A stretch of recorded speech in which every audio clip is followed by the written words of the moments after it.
बिस्मिल्लाहिर्रहमानिर्रहीम। अस्सलामुअलैकुम वरहमतुल्लाहि वबरकातुहू। मेरी अल्लाह से दुआ है कि आप हमेशा खुश खुर्रम और ठीक ठाक रहें। अगर आपने मेरा यूट्यूब चैनल अभी तक सब्सक्राइब नहीं किया तो सब्सक्राइब कर लें। तो आते हैं आज के टोटके की तरफ। सोज़ाक का बहुत ही मुजर्रब तरीन टोटका। सोज़ाक एक बहुत ही तकलीफ़ देह बीमारी है। ये छूत की बीमारी है और इसमें पेशाब की बहुत ज़्यादा जलन और पेशाब तकलीफ़ के साथ आता है। इसके लिए सस्ता और आज़मूदा टोटका पेश खिदमत है। इसके अज्जा आप नोट फरमा लें। आपने इसके लिए फटकड़ी सुर्ख 1 माशा लेनी है और कीकर के पत्ते आपने 5 तोला लेने हैं।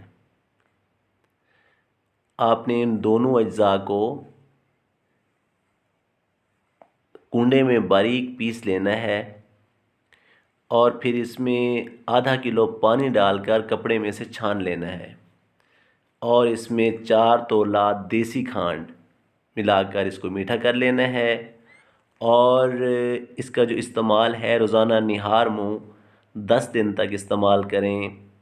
इंशाअल्लाह सोज़ाक का जड़ से ख़ात्मा हो जाएगा।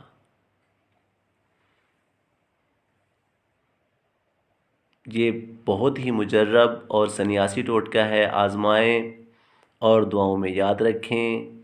इंशाअल्लाह फिर हाज़िर होऊंगा। अल्लाह आपका हामी व नासिर। अल्लाह हाफिज़।